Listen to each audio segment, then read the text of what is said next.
ধারা আছে।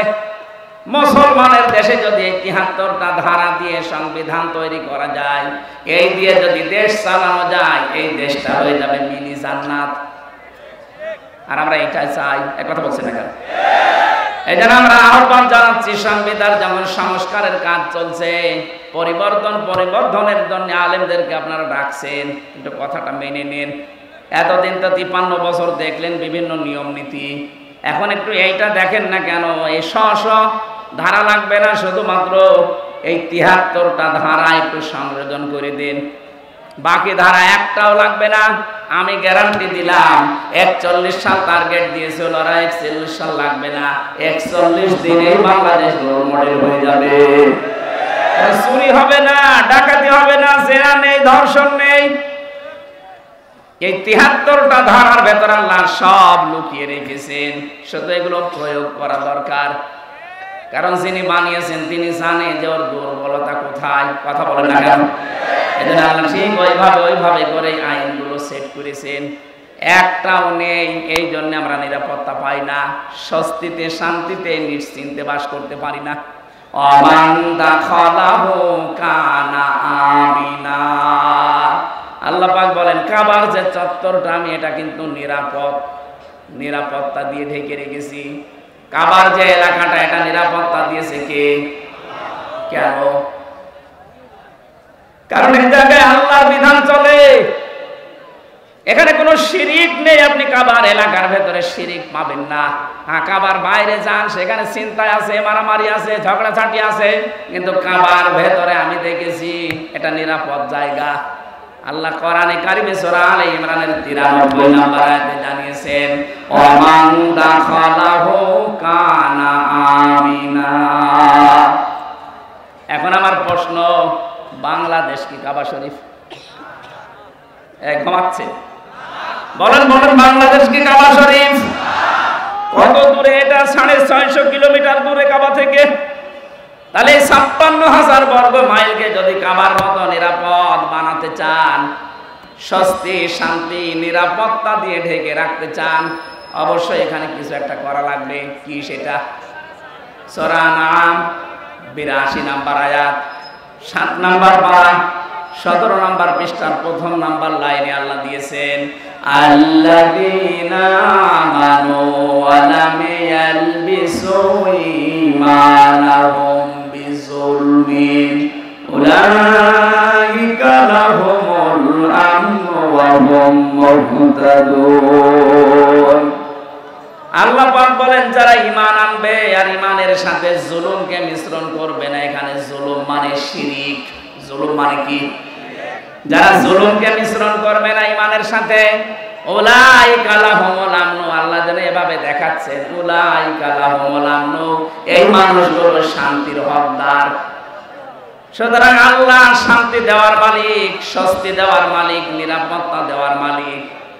রব্বুল আলামিন সূরা কুরাইশ নাযিল করে গ্যারান্টি দিয়েছিলেন কুরাইশদেরকে, লিলাফি কুরাইশিন ইলাফিহিম রিহলাতাশ শিতাই ওয়াস সাইফ ফালিয়াবুদু রাব্ব হাদাল বাইত আল্লাযী আত'আমাহুম মিন জু' ওয়া আমানাহুম মিন খাউফ। আল্লাহু আকবার। যদি এই ঘরের মালিকের ইবাদত করতে পারো, ক্ষুধা লাগলে খাবারের ব্যবস্থা আল্লাহ তোমাদের করে দেবে। আর যদি ভয় পাও, ভয়ের সময় নিরাপত্তা দেবে, স্বস্তি শান্তি ফিরিয়ে দেবে।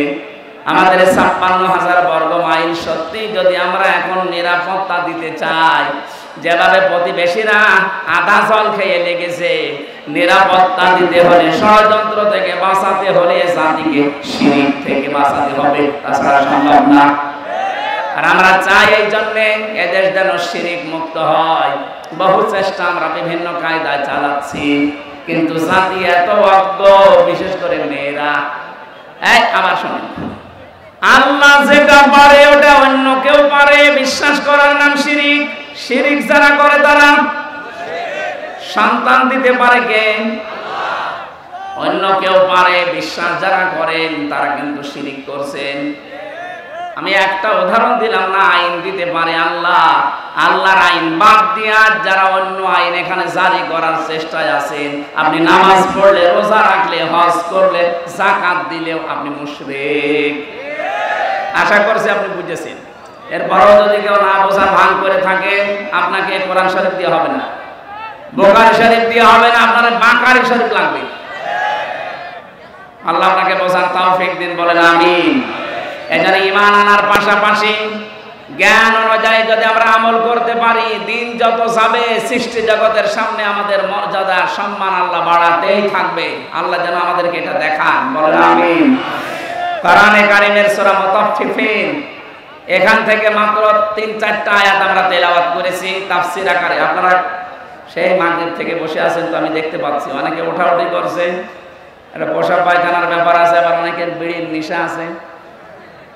বিড়ি খাওয়ার যাদের নেশা আছে, এই মানুষগুলো তো উঠবে, এদেরকে আপনি ওয়াজ করে ঠেকাতে পারবেন না। সুতরাং যাদের পেশাব পায়খানা, বিড়ি খাওয়ার খুব নেশা লেগেছে, আপনি খেয়ে আবার চলে আসবেন। একেবারে চলে যেন না, খেয়ে আবার চলে আসবেন। আসবেন তো ইনশাআল্লাহ। আমরা কোরআনে কারীমের সূরা মুতাফফিফিন, এই খুব ভালো করে শুনবেন, এটা একটা আমাদের সামাজিক জীবনের কাজ। আল্লাহ পাক বলেন মুতাফফিফিন মানে কি? যারা নেওয়ার সময় বেশি করে নেয় আর দেওয়ার সময় ওজনে কম দেয়, এই মানুষগুলোর ধ্বংস কামনা করেছে আল্লাহ নিজেই, বলেন নাউজুবিল্লাহ। আজ আমাদের পরিবার, সমাজ আর রাষ্ট্র এই ওজন কম বেশি এইটার কারণে ধ্বংস হয়ে যাচ্ছে। আমি যেমন বিশ্ববিদ্যালয়ে দেখেছি অনেক স্যার যারা আছে, যারা ডক্টর, বিভিন্ন ভার্সিটি থেকে যারা ডক্টরেট করে আসে, আল আজহার থেকে, মদিনা থেকে, বিশ্বের বিভিন্ন জায়গা থেকে তারা জ্ঞান আহরণ করে আমাদেরকে যারা শিক্ষা দেয়, তারা কিন্তু নেওয়ার সময় বিভিন্ন জায়গা থেকে ভালোই নিয়েছিল, কিন্তু দেওয়ার সময় আর সঠিকভাবে দিতে চায় না। তখন বলে প্রাইভেট পড়া লাগবে, কোচিং করা লাগবে, বা উনি অন্য বিশ্ববিদ্যালয় প্রাইভেটে যে ক্লাস করায়।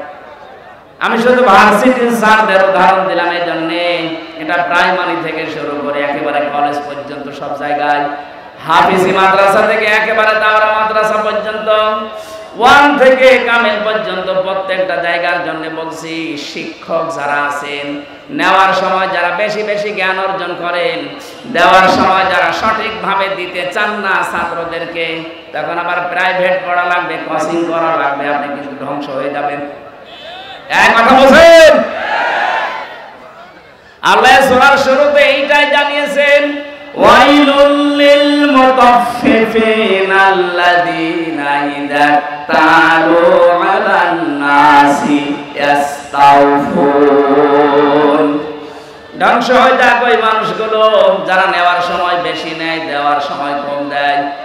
আর সারাটা জীবন আমরা এই লাইনে আছি, নেওয়ার সময় কিন্তু এলেম, নেওয়ার সময় জ্ঞান বিভিন্ন জায়গা থেকে যেভাবে সংগ্রহ করি, কিন্তু ওইটা যখন বিতরণ করার সময় হয়, ডেলিভারি দেওয়ার সময় হয়, এটা তখন আর সঠিকভাবে আমরা দিতে চাই না, বিভিন্ন ক্রস কারণ দেখিয়ে আমাদেরকে আল্লাহ ধ্বংস করে দেবেন।